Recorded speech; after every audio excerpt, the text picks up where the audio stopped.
platicar de este libro de Lidia Ábalos, La Sirena Cibernética, oralidad y escritura en la era del mainstream.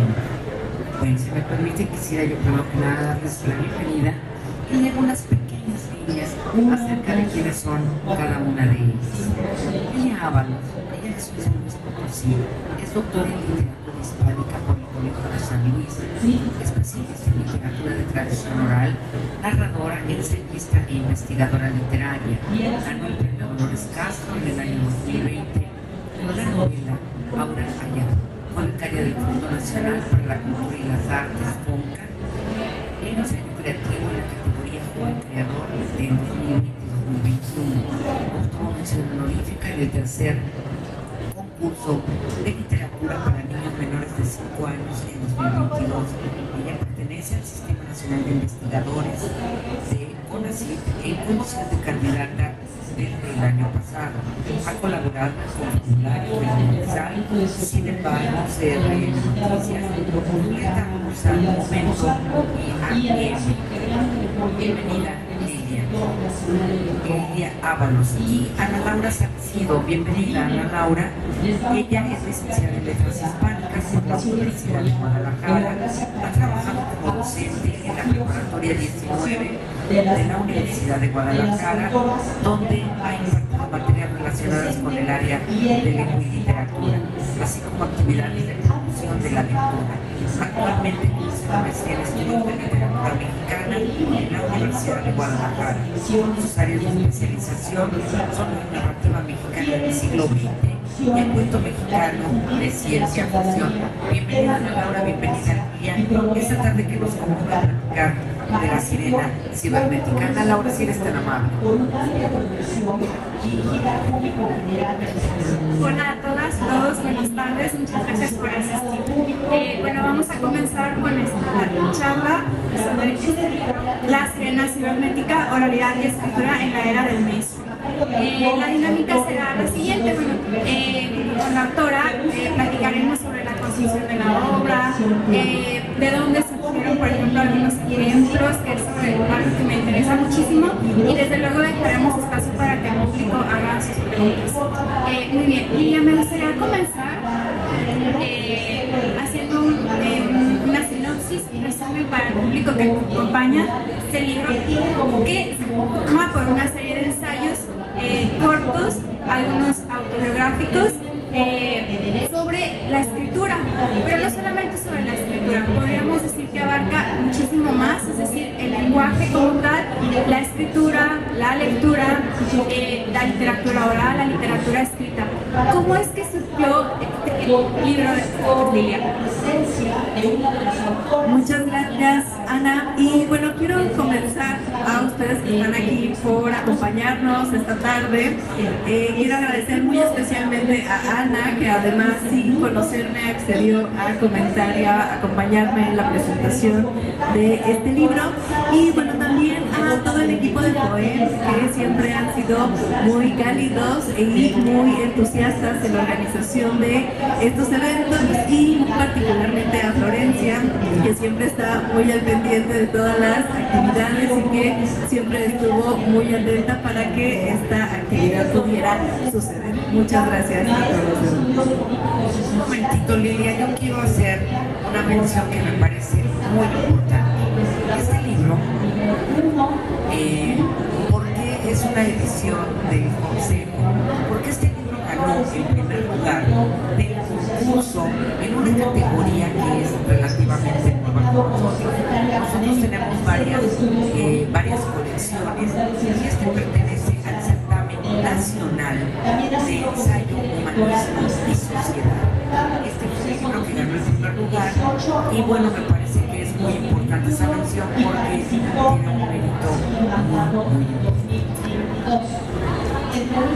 Y bueno, ya que estamos aquí reunidos y atendiendo esta pregunta que Ana me acaba de hacer, este libro surgió a partir de que fui acreedora a la beca del FONCA para la categoría de ensayo en el 2020. Entonces, a partir de aquí, el proyecto era hacer una serie de ensayos ensayos donde se notara cómo, aún con diversas tecnologías con las que estamos ahora sumamente ya acostumbrados, como puede ser el internet, la radio, las redes sociales, en realidad todavía sigue perviviendo la presencia de la voz. Incluso ahora, aunque estamos rodeados de infinidad de tecnología, estamos grabando con el celular, estamos acá con la cámara, estamos oyendo una bocina que suena por allá atrás, nuestra principal vía de comunicación aquí sigue siendo la voz, y entonces me parecía interesante explorar cómo aún con el paso del tiempo y de la historia, la voz siempre ha estado presente acompañando a toda la cultura humana. Y bueno, esto conforma toda esta serie de ensayos que conforma la Sirena Cibernética, y posteriormente, tras terminar con la beca del FONCA, conozco la convocatoria de la que nos habló hace un momento Laura, que es acerca del Certamen Nacional de Ensayo, Humanismo y Sociedad, donde pues tuve la oportunidad de ser galardonada con el primer lugar por este libro que podemos tener ahora aquí en nuestras manos. Muy bien, muchas gracias, Lilia. Y bueno, aprovechando entonces este tema de la voz, me parece muy importante. Incluso recuerdo en unos primeros ensayos donde hablas precisamente sobre esta historia de tu familia, y voy a ir a una página para leerles un fragmento.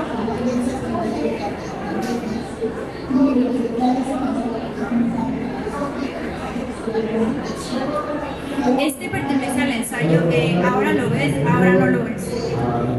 La primera vez que pensé en el sonido fue debido a su ausencia. Hermano tenía 1 año de edad y jugaba en el suelo. Tal vez me sentía celosa por su llegada. Me acerqué sigilosa a su espalda, y cuando estuve cerca, sin que él pudiera verme, le grité su nombre con tal volumen que al acabar mi broma sentí lastimada la garganta. Al terminar, volví la cabeza y descubrí que madre estaba sentada no muy lejos.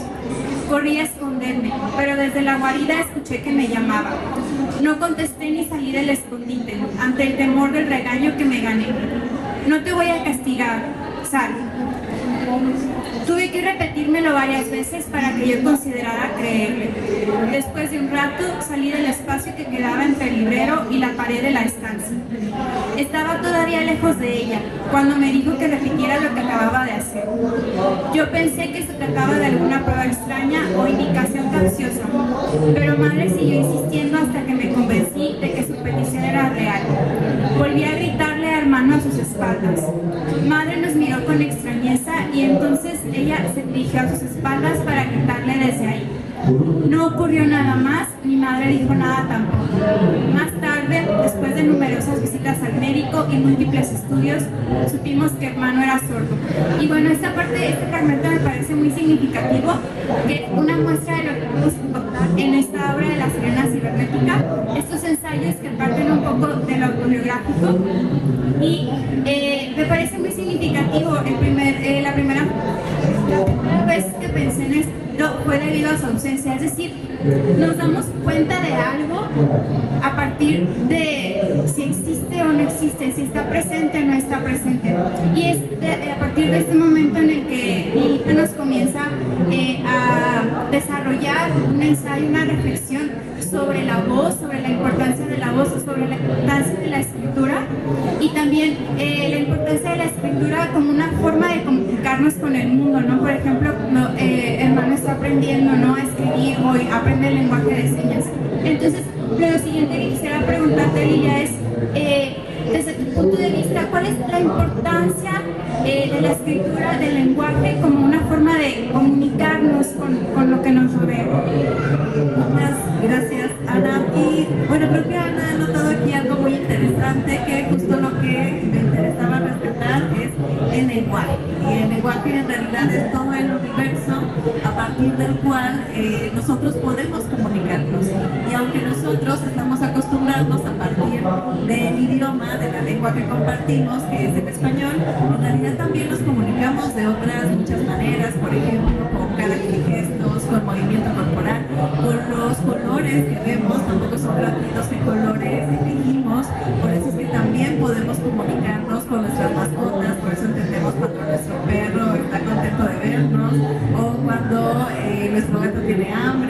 e incluso también por eso podemos comunicarnos incluso con signos de la naturaleza, como entender, pues si está nublado, pues bueno, tal vez haya que meter la ropa en el tendedero para que no se moje.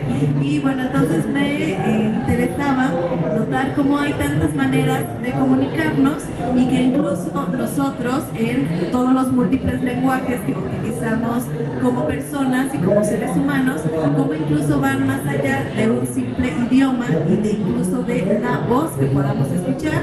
Y bueno, aquí la presencia de mi hermano, que es sordo, pues fue muy importante para eso, para preguntarme de dónde nacían estas diversas formas de poder comunicarnos, cuando el lenguaje por medio de la lengua, por medio del idioma, pues no es una posibilidad.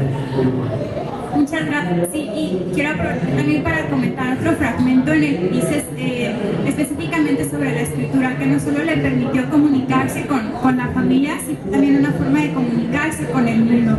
Y entonces podemos ver aquí que la comunicación se puede dar de muchísimas maneras, ¿no? Hablando también sobre la comunicación, quisiera ahora el tema del lenguaje oral. ¿De qué manera se ha transformado, digamos, la comunicación por medio de las redes sociales, por ejemplo, por medio de la tecnología, que es algo que también comentas en tu libro? Sí, Ana, muchas gracias. Pues en realidad creo que son nuevas comunidades orales, y digo orales con resistencia, ya que muchas veces no hablamos tal cual por medio de la voz, sino que escribimos, pero si se fijan, la dinámica suele ser muy particular. Por ejemplo, ahora si yo me pusiera a contarles la leyenda de La Llorona, seguramente alguien por aquí me diría de no, yo me la sé diferente, de donde no mata a sus hijos, o donde sí los mata, o donde se aparece en otro lugar que no sea el río. Y empezaría a ver estas distintas voces acerca de cómo conocemos un hecho. Y si se fijan, si lo publicamos en nuestro estado de Facebook, ocurrirá un proceso similar en los comentarios de yo me la sé diferente, o es que a mí me la contaron de otra manera. Entonces en realidad creo que se van formando comunidades distintas, y más bien los medios por los que nos acercamos a esta comunicación pues ya es los que varían, ¿no?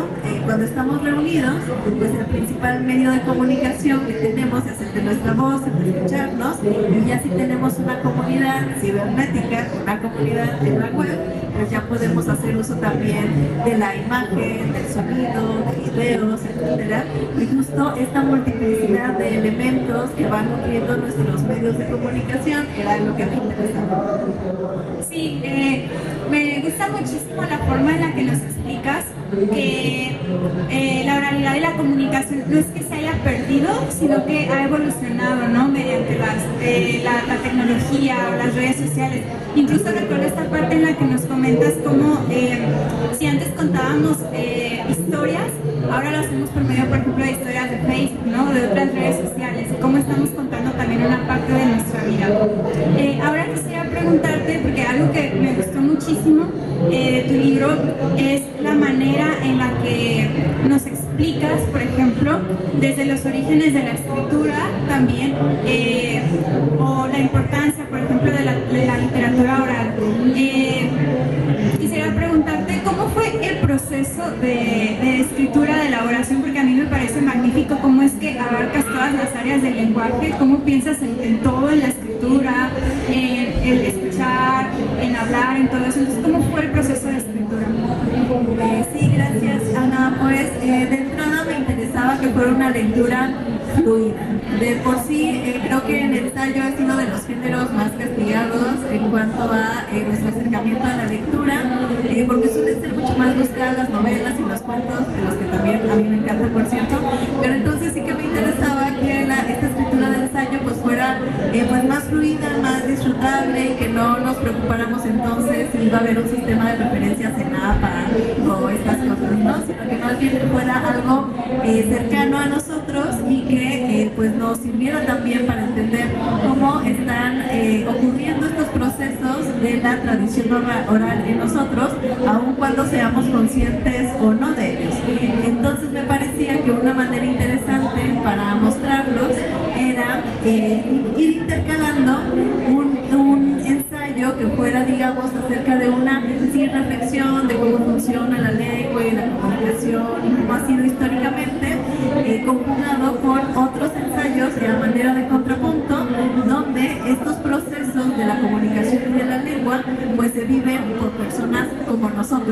como cualquier persona, como a los personajes que aparecen aquí en el libro, son los personajes de madre, de abuela, de hermanos, sobre todo, y entonces notar cómo en realidad cada uno de nosotros pues ejerce estos medios de comunicación, este poder de la voz, la tecnología de la escritura, pues en realidad porque forman parte de nuestras vidas, no porque sea algo que nos enseñan en la escuela, sino porque es algo que nos atraviesa como persona y que finalmente hemos venido heredando como las personas que somos y también de nuestros seres más cercanos.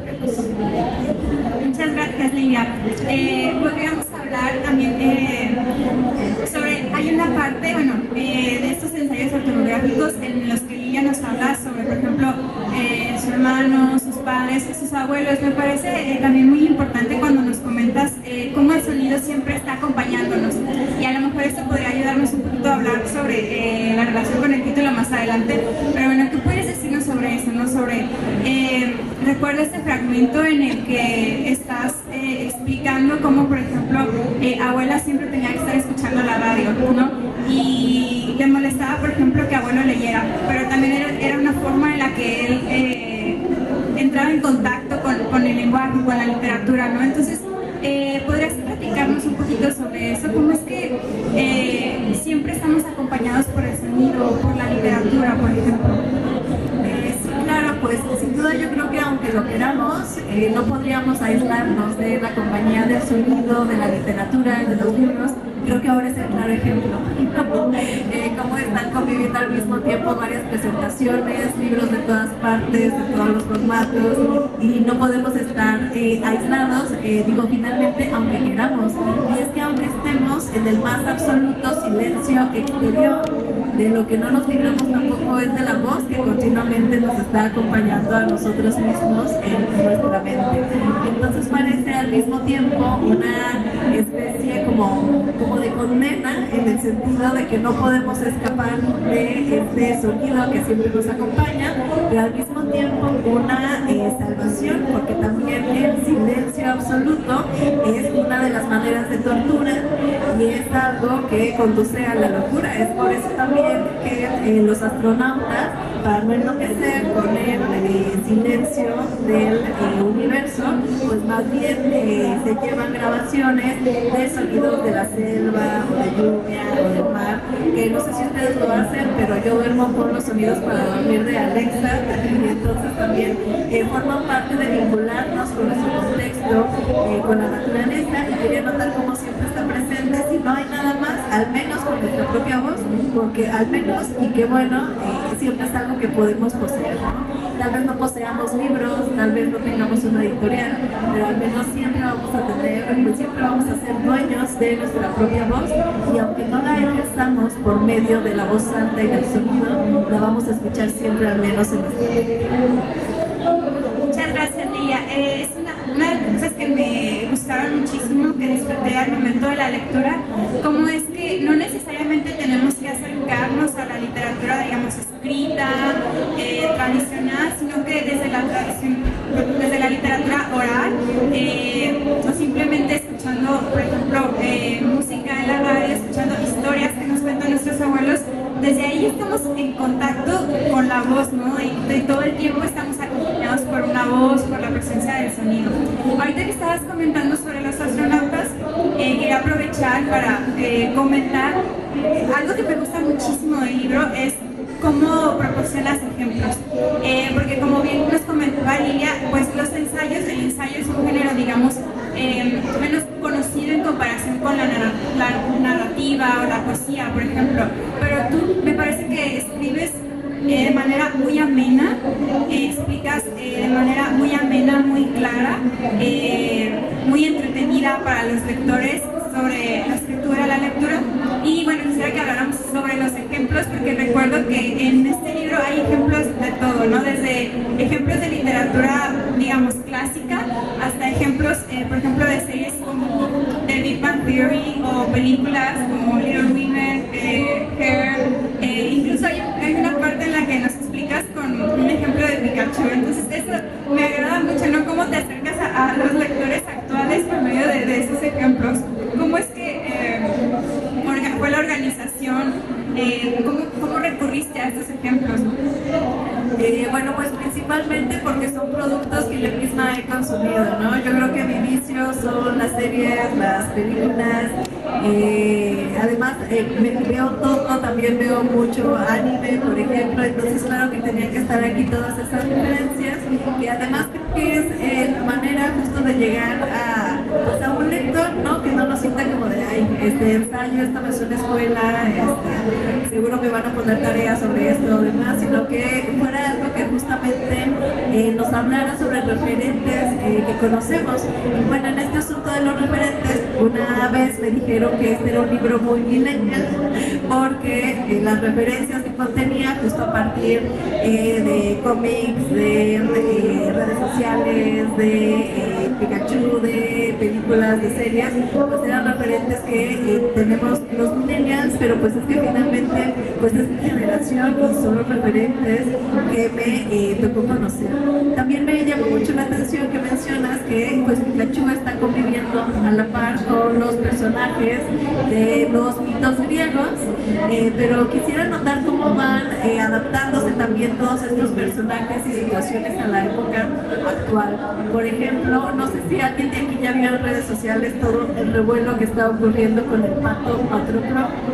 ¿Alguien lo ha visto? Bueno, eventualmente lo verán, pero mientras se los cuento. Originalmente, Patroclo, y bueno, esto no viene del libro porque sucedió hasta después, pero originalmente Patroclo es un personaje de la Ilíada, de Homero, que además es una obra cúlmine de la literatura occidental, de la época clásica de los griegos.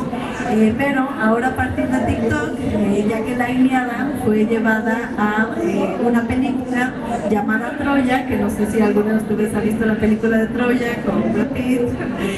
Bueno, pues aquí sale el personaje de Patroclo y en TikTok aportan una escena de la película donde Brad Pitt está diciendo, ¿dónde está Patroclo? Falta Patroclo. Y alguien más le dice, no está Patroclo, falleció, Héctor lo degolló. Entonces es esta escena de la película de Troya, pero TikTok, siendo TikTok, puso un subtítulo de cuando termina la cena de Navidad y el pato que tenías de mascota ya no está. Entonces pues aquí Patroclo, el dónde está Patroclo, falta Patroclo, se aplica en esta cena de Navidad. Y ahora no sé si han visto por ahí, cada vez yo lo veo más común, que hay gente que trae pollitos en la cabeza, pollitos, palitos.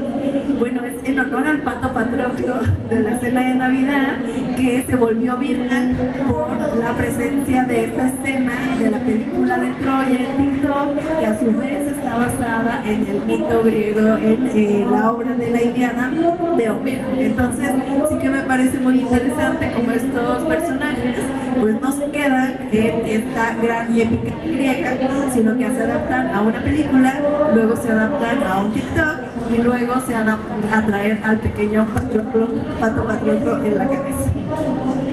Muchas gracias, Lilia. A nuestros lectores les parecerá muy agradable de leer, muy entretenido, como Lilia nos explica cuestiones sobre el lenguaje, por ejemplo, sobre la historia de la escritura, pero de una manera bastante entretenida, con estos ejemplos también adaptados, tomados de nuestro contexto actual, de una forma muy amena. Y bueno, quisiera, Lilia, podríamos leer un fragmento del último ensayo que tiene que ver con el título, también para que nos explicaras un poquito sobre eso. Sí, porque me llamó mi atención, perdón, no sé si no les está molestando mucho el aire porque me reseca mucho los ojos, se sienten un poquito, ¿verdad? Perdón. Cuando hablabas de los millennials, que esa es tu generación, yo creo que hoy en día también, y eso me parece muy valioso en tu obra, lo están rescatando y lo están llevando también a internet, no nada más de los millennials, sino de las pandemias también.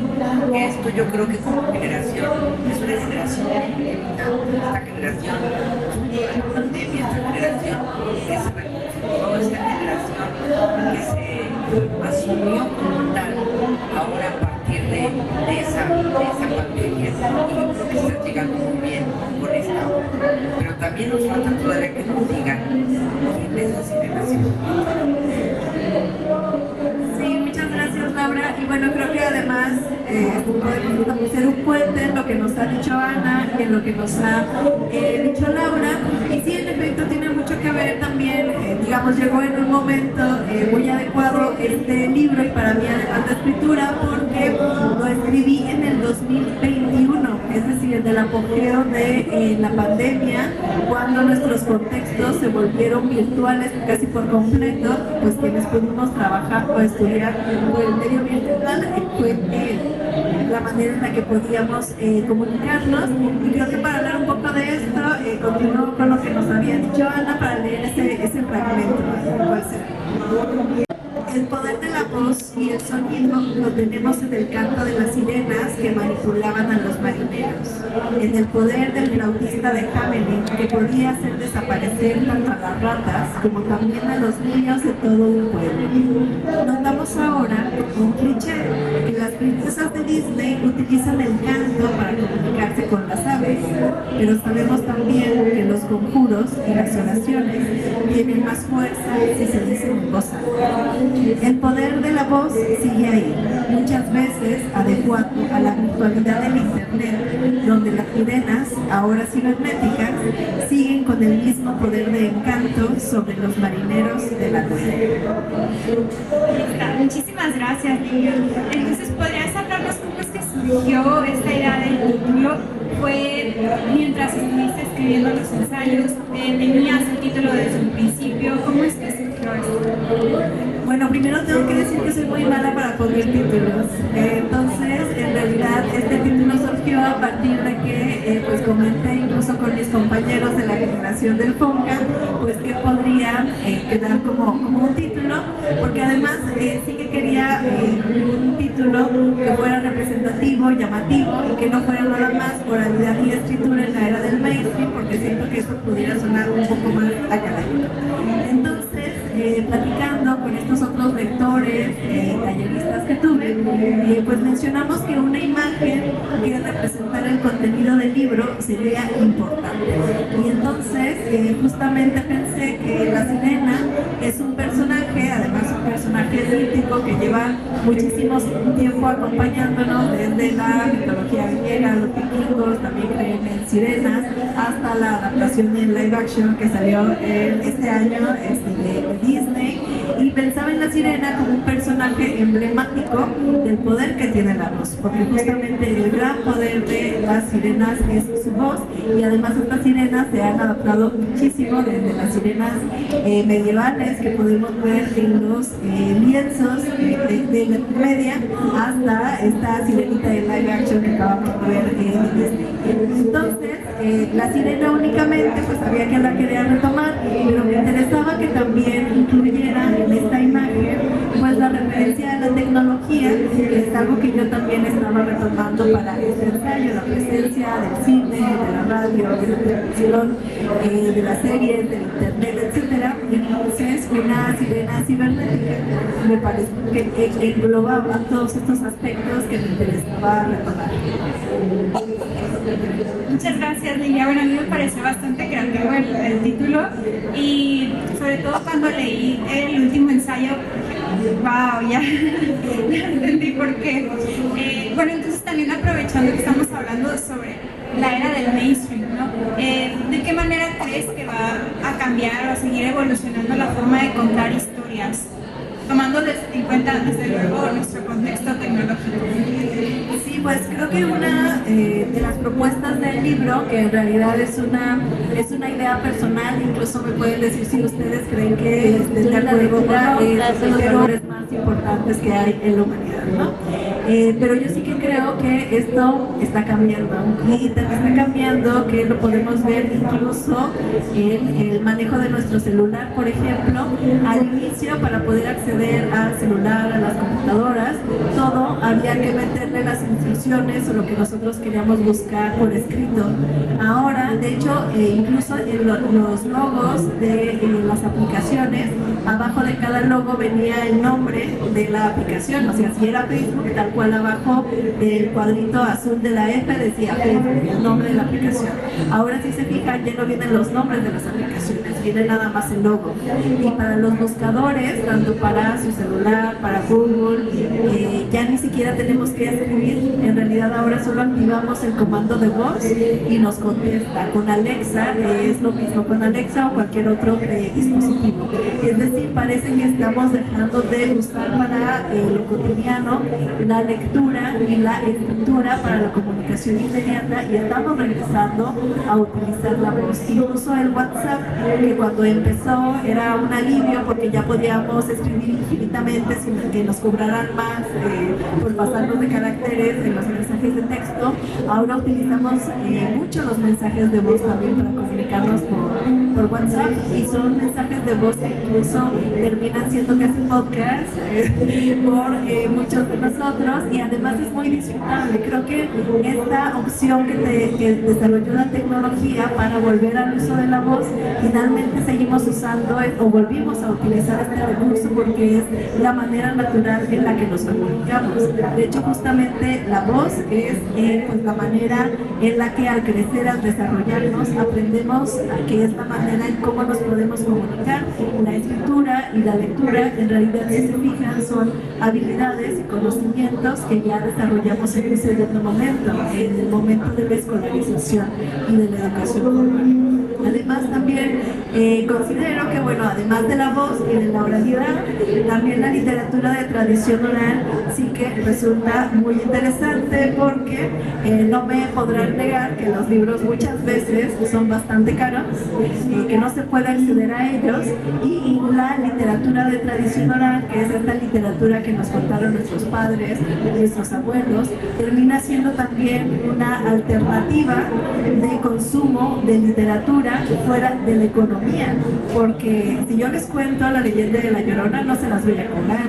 Si ustedes me cuentan una leyenda de tesoros, no me la van a cobrar, porque justo la literatura de tradición oral, al ser comunitaria, nos pertenece a todos, y en ese sentido creo que también le gana la literatura de tradición oral a las batallas del mercado. Sí, de hecho, comentas, ¿no?, precisamente en este libro, cómo de alguna manera volvimos otra vez, y lo que estás comentando ahorita, volvimos a la oralidad, ¿no? No es que la tecnología haya hecho que se haya perdido, digamos, la transmisión de historias, sino que ha cambiado, ¿no?, la forma en la que las transmitimos. Y bueno, también quería preguntarte, Miguel, entonces, para ti, ¿qué tan importante, digamos, es la tecnología? ¿Qué papel juega la tecnología en nuestra comunicación hoy en día? Pues yo creo que va completamente de la mano, y tal vez ahora la tenemos muy asumida porque al levantarnos lo primero que hacemos es mandar un WhatsApp o ver qué WhatsApp nos están llegando, actualizar nuestro estado de Facebook, que cada vez ya está más en desuso, ya está más gente en Instagram, pero bueno, entonces estamos muy continuamente vinculados con la tecnología, pero sí que me parecería interesante mencionar también que ahora, aunque nos parezca lo viejito, en realidad la escritura fue una gran tecnología, que vino a cambiar el mundo. Vino a cambiar el mundo la escritura, que ahora estamos en la segunda feria del libro más grande del mundo, y es inmensa, ¿no? Yo creo que difícilmente podemos estar en todos los estantes, pero sí que me gustaría notar cómo esta tecnología no es solo ahora los smartwatch o las tablets, sino que incluso esta tecnología que ahora nosotros poseemos, que es la escritura, es una tecnología que realmente a partir de ella fue que comenzó a cambiar todo. De hecho, justo si nos ponemos a pensar, y es una reflexión que también menciono en el libro, tan es una tecnología y tan es un poder que incluso no siempre lo tuvimos. De hecho, si nos ponemos a pensar, nuestros abuelos o nuestros bisabuelos difícilmente sabían leer y escribir como lo conocemos nosotros. Eso nos da un indicio del poder tecnológico que implica la escritura, y también del privilegio que implica que nosotros lo poseamos. Entonces también el ejercer nuestra voz, el ejercer nuestra lectura, el ejercer nuestra escritura, me parece validar todos estos siglos que tuvieron que pasar para que personas como nosotros tuviéramos este conocimiento y esta tecnología. Muchas gracias, Lilia. Ahora podrías, bueno, es una pregunta un poquito más personal, ¿de qué manera cambió tu perspectiva? Por ejemplo, ahorita que estás comentando sobre la comunicación, ¿de qué manera cambió tu perspectiva a partir de tu historia personal, de tu experiencia personal y la relación con tu hermano, la relación que todos los miembros de la familia han tenido con su hermano? ¿Cómo es que eso cambió tu perspectiva de ver la comunicación? No, pues sin duda me influyó muchísimo, ¿no? De hecho, esta parte que abre el ensayo que nos compartiste, Ana, acerca de si comencé a pensar en la voz fue debido a su ausencia, pues es real, ¿no? Digamos, a partir de crecer con un hermano sordo y además él como mi hermano menor, yo como su hermana mayor, me tocó ver todo su desarrollo y con este desarrollo también la frustración de, bueno, ¿cómo nos vamos a comunicar? De verdad, la única opción van a ser jaloneos y patadas y gestos y dignos, oportunidad hay. Entonces, sí, sin duda esto me influyó muchísimo. También no creo que sea gratuito que pues me dedico al estudio de la literatura de tradición oral. Yo creo que era una manera de compensación de esta historia familiar, pero sí, sin duda creo que da como otra perspectiva, sobre todo el asunto de la otredad, de cómo funciona el otro, de cómo nos vinculamos con el otro. Yo creo que siempre es una gran oportunidad para descubrir nuevas experiencias acerca de cómo nos vinculamos y acerca de cómo funcionamos nosotros mismos. Muchas gracias, Lilia. Y bueno, ahora quisiera preguntarte, antes de dejar espacio por si el público tiene alguna pregunta, ¿qué es lo que sigue dentro de tu producción literaria? ¿Vas a seguir escribiendo ensayo, narrativa? Bueno, ensayo, ahora no estoy desarrollando ningún proyecto, aunque tengo un par en la vida, pero lo que sí estoy escribiendo ahora es una novela que estoy escribiendo a partir de que fui seleccionada por la tutoría de novela de literatura UNAM en el 2023. Este es el tercer programa que es la tercera edición, digamos, la tercera generación de esta tutoría en novela, y además como tenemos público aquí muy joven que nos acompaña, sí que quiero decirles que está abierta la convocatoria para la cuarta generación, para la cuarta edición de la tutoría en novela de literatura UNAM, y este programa consiste en que cada semana se envían avances de la novela, son 8 seleccionados a nivel internacional, pero todos los proyectos en español, y cada semana nos tallereamos un avance de la novela. Y los talleristas de este programa de tutoría de literatura UNAM son los escritores del crack, Jorge Volpi, Pedro Ángel Palau y Eloy Ross, y está abierta la convocatoria, no tiene ningún costo participar, así que pues si les interesa, ahí está. Y bueno, en este programa comencé yo a participar desde enero, y llega a empezar diciembre, eso me tiene un poco nerviosa porque ya tengo que entregar la novela terminada, pero además justo a tiempo la tengo que terminar ahora, porque justo fui seleccionada en este año por el FONCA, ahora en la categoría de cuentos. Entonces tengo también un proyecto de cuentos, estos son cuentos fantásticos, cuentos de lo extraño, y este es el proyecto para desarrollar el siguiente año. Muchísimas gracias, Lilia. Bueno, te deseo mucho éxito con tus proyectos. Estaremos ahí al pendiente. Personalmente disfruté muchísimo el libro de ensayos. Como les comentaba, están escritos de una manera muy amena, muy entretenida, de fácil lectura para incluso aquellos que no estén familiarizados, por ejemplo, con estas cuestiones lingüísticas, con la historia y todo eso. El poder de servir.